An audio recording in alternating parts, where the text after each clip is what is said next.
quatrième film, hein, et la principale idée au départ c'était de faire un film avec des filles, des femmes même, on va dire, pas avec des héroïnes féminines, parce que c'est vrai que j'ai fait essentiellement des films, mes 3 premiers avaient tous des personnages principaux masculins en fait. Et voilà, j'avais envie de travailler sur un scénario, sur une histoire autour de filles. C'était vraiment ma première envie, ça. Et après, autour de ça, j'ai imaginé cette histoire où les filles prennent le pouvoir dans une petite communauté. Je l'ai écrite autour du foot parce que je voulais que ce soit dans un univers à la fois que je connais bien aussi.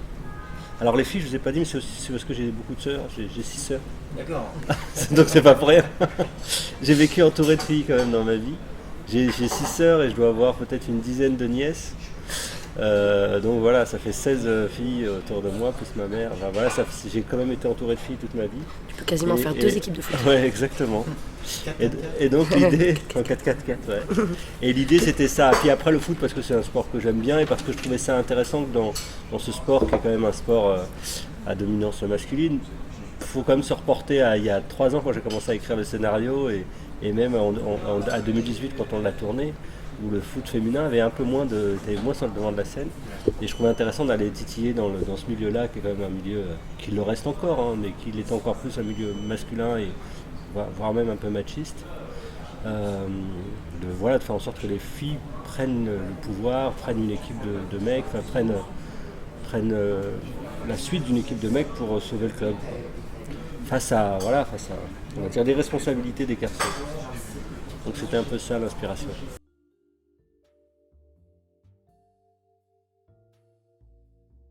En vérité, je voulais que ce soit dans un milieu ouvrier. Voilà. Je voulais pas que ça prenne lieu dans un quartier, parce que j'aurais pu aussi situer cette histoire dans un quartier. Moi, je viens de la région parisienne, pas du 93.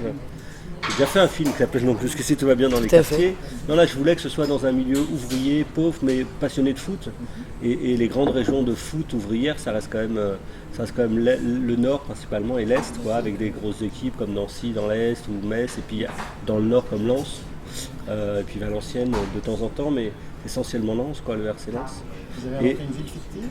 Ouais, voilà, j'ai préféré être sur une ville fictive, mais on est vraiment autour de Douai, on est dans un milieu hyper ouvrier qui a connu une heure de gloire dans les années 60-70 et qui est aujourd'hui complètement en perdition. C'est vrai que c'est avec la fermeture des usines, c'est des bars, des clubs de foot qui ferment, des écoles qui ferment.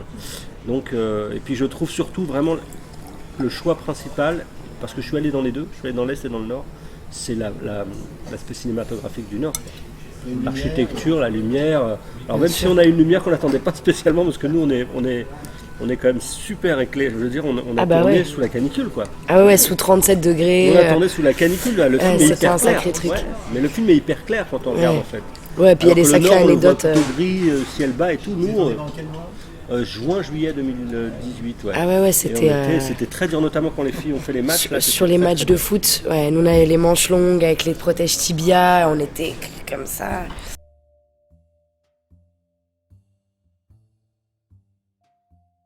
En fait, pendant le tournage, elle nous avait préparé pendant 1 mois et demi, 2 mois, donc on était déjà un peu bien, on était bien. Et à chaque match de foot, on tournait une journée complète et en fait, on chorégraphiait tout le match. Ce qui fait qu'en fait, pour Mohamed, à la technique, c'était plus pratique de pouvoir nous suivre. On savait ce qui allait se passer. Là, je me prends un tacle. Là, elle tire, elle rate, la lucarne, machin. Ouais, les matchs étaient hyper écrits. En fait. On timait tout en avance. Écrit, dessiné, bien sûr, storyboardé. Ouais. Moi, j'avais fait par match, j'avais fait entre 8 et 12 actions. Et j'avais j'avais vu avec Aurélie effectivement comment on voulait que la balle évolue déjà. Et puis après nous avec la technique, on savait, alors on n'a pas fait appel à un vrai storyboarder, mais voilà, on savait qu'on allait être sur tel type d'axe, sur tel type de plan, etc. On avait vraiment découpé très précisément, et le plus dur pour elle effectivement c'était à la fois de faire et de refaire les actions jusqu'à ce qu'on les ait en boîte. Mais je pense que c'est cette prépa qui a donné ce côté très cut du film et très engagée du foot, parce que du coup elle connaissait par cœur les actions et c'est vrai que du coup elles avaient répété seules, répété avec l'équipe d'adversaires la veille, et nous on les a vraiment laissé jouer, donc on envoyait une action, ça partait, oui. On était à l'extérieur du terrain, on n'était pas sur le terrain, il y avait juste une espèce de quad électrique comme ça qui faisait des allers-retours et qui les suivait, et on avait 2 longues focales comme ça qui les suivaient. Donc non, c'était hyper travaillé. Ouais. Mais c'est vrai qu'il y avait des petits moments quand même d'impro, hein. Il y avait des petits moments où ça Ce qu'on jouait. appelle freestyle toujours, Ouais. pour aller chercher, pour moi, pour que je puisse aller chercher des oppositions. On faisait toujours un peu de freestyle, et là c'était les cadreurs qui allaient saisir des choses quoi, qui souvent étaient réinjectées dans le match, qui permettaient de nourrir un peu le fond de jeu. Quoi. Alors gros travail au montage, d'ailleurs j'ai pris un monteur spécialisé pour la partie foot. Parce que moi je travaille avec la même monteuse depuis toujours, qui s'appelle Marion Monnier, et très vite on s'est rendu compte que pour qu'il y ait voilà, pour des questions d'efficacité, voilà, on a pris un monteur qui avait déjà monté du foot et qui s'appelle Farid Kada et qui sait vraiment aller chercher les bons axes, les bons raccords. C'est quand même quelque chose de très particulier par rapport à de la comédie où quand on prend son temps, là ça va très vite, il fallait passer. J'avais d'ailleurs préparé aussi avec lui et le chef opérateur. Donc on s'était vu avant, il venait de monter un film sur le foot, et il nous avait expliqué tous les problèmes qu'il avait rencontrés. Pas suffisamment de plans sur l'arbitre, pas suffisamment de plans sur la pendule, pas suffisamment de plans sur le public, filmer les jambes mais pas filmer l'actrice.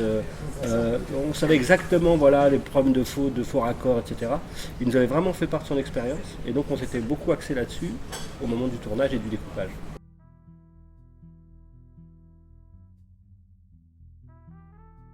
Ah bah ça a été dur parce que il fallait effectivement des joueuses qui soient, enfin des actrices qui soient sportives et qui aient envie de faire ça, parce que c'est vrai qu'on peut pas, voilà, et qui aient envie de travailler dans ce sens-là. Donc c'est comme ça que, alors, il y en avait quelques-unes que je connaissais, Sabrina avec qui j'avais déjà tourné, Céline que j'avais déjà croisée, avec qui j'avais aussi envie de tourner, et puis d'autres que j'ai rencontrées grâce à ma directrice de casting en fait, qui est allée chercher les personnages que j'avais écrits, donc Léa. C'est comme ça que j'ai rencontré Mayra, Cindy, c'est comme ça que j'ai rencontré Manika Oxir. À part celles qu'on a choisies depuis le départ, et qui sont là en l'occurrence les actrices qui sont essentiellement Sabrina, et Laure et Céline Salette. Après on part dans l'inconnu, donc forcément je voulais une actrice qui soit la fille de Cad, qui ait une filiation, qui ait une certaine une jeunesse, mais en même temps une certaine maturité. Donc bien sûr on hésite, on voit des gens et puis un jour on dit c'est la bonne, voilà. C'est toujours comme ça que ça se passe. Alors si vous voulez tout savoir, j'étais à l'étranger. J'étais à l'étranger chez de la famille en Norvège et mon agent m'appelle et elle me dit écoute j'ai un casting pour toi, il faut que tu envoies une tape. Donc on se filme, on envoie la vidéo. Elle me dit parce que ça va arriver très rapidement. Et je lis la séquence et je me dis oh bon bah allons-y quoi. Mais sur le coup je me dis aïe aïe aïe, moi qui n'ai pas une carrure très sportive, je pense que ça passera pas. Donc je le fais avec beaucoup d'entrain, j'y suis allée à fond. Et donc Mohamed demandait des vidéos de nous en train de faire du foot. Donc pareil, je suis allée avec des copains, toucher vite fait le ballon sur un terrain. Bon, c'était pas terrible. Et je me suis dit ça ne passera jamais quoi. Moi dans ma tête je me disais c'est foutu. Et en fait pas du tout. Et j'ai eu la chance du coup après de venir voir Mohamed, ce qui est vraiment pas beaucoup le cas. Même en callback, bon souvent on voit le réalisateur, mais là on a pu discuter un petit peu tous les deux, on s'est vus. Il m'a refait encore une fois un petit peu passer le texte. On a pu travailler la partie acting quoi. C'est ça.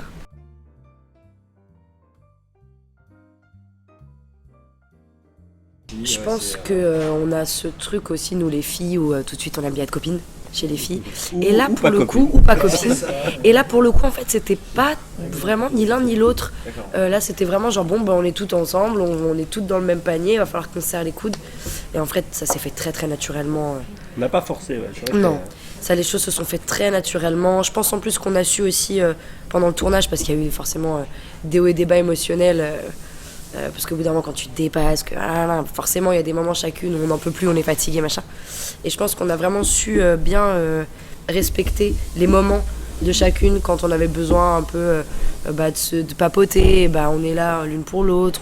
Il y avait des générations différentes, il y avait des âges Exactement. C'est vrai. Exactement. Moi je tenais à ce qu'il y ait des joueuses de 19 ans et des joueuses presque de 40 quoi. Moi ça m'a fait beaucoup de bien en étant le petit poussin, de pouvoir d'avoir par exemple Sabrina qui m'a donné tellement de force entre les séquences. Elle m'aidait, elle me faisait le goal pour que je puisse m'entraîner au tir.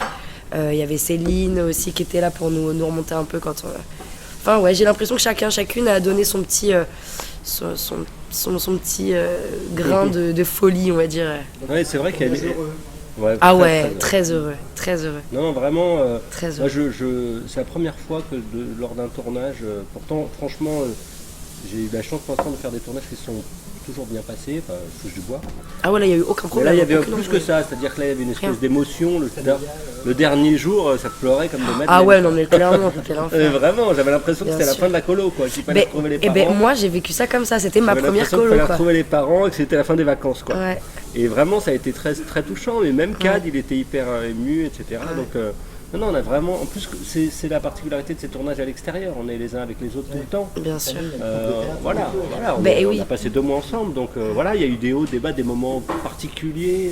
Moi, j'ai eu un enfant pendant le Oui, tournage. bah oui, clairement. Ça a encore, Ouais, c'est vrai. ça a encore apporté C'est encore vrai. plus parce que tout le monde me disait alors t'en es où Et chaque Ouais. fois que je rentrais le week-end, j'avais l'impression que C'est vrai. j'allais pas revenir. Et C'est finalement, vrai. ça s'est passé en plein milieu du tournage. C'est vrai. 3 semaines avant la fin, donc voilà, c'était le truc. Alors, j'étais avec mes photos, il y avait un truc assez familial, quoi. Ouais, c'est vrai. Moi, je l'ai vraiment vécu comme ma première colo. Ouais. Surtout qu'en plus, c'est rare les films chorales où il y a beaucoup de place pour tout le monde. Et là, je pense que chacun a vraiment su trouver sa place. Enfin, pour moi, c'était une expérience assez intéressante parce que j'étais avec des gens qui ont quand même beaucoup de charisme, beaucoup de feu, beaucoup d'énergie. Et je me suis pris tout ça, genre waouh, quoi. Quand tu mets, bah voilà, tu mets Cad, Sabrina, Alban, déjà, leur Calami dans la même pièce, déjà, c'est bien. C'est ça. Et vraiment, c'était hyper agréable, même pour moi, d'apprendre auprès de tous ces gens, parce que moi qui viens en plus de trucs, de projets indépendants, du drame, beaucoup, mais j'ai fait très peu de comédie en fait. Et même en télé, à la base, je fais pas beaucoup de comédie. Non, pas vraiment. J'ai fait une année de cours à Montreuil, mais dans un petit atelier qui travaille beaucoup le corps en fait. Mais c'est vrai que voilà, je venais pas du tout de la comédie. Et d'un coup, de me retrouver avec tous ces gens de l'humour, ça fait un bien fou quoi, d'être dans ces énergies-là où on est dans le sourire, on cherche toujours à attirer tout le monde vers le haut et trouver les bonnes vannes et trouver le moyen de s'amuser en fait quoi qu'il arrive quoi. Même s'il y a des attaques de fourmis volantes sur le terrain, on est quand même au taquet.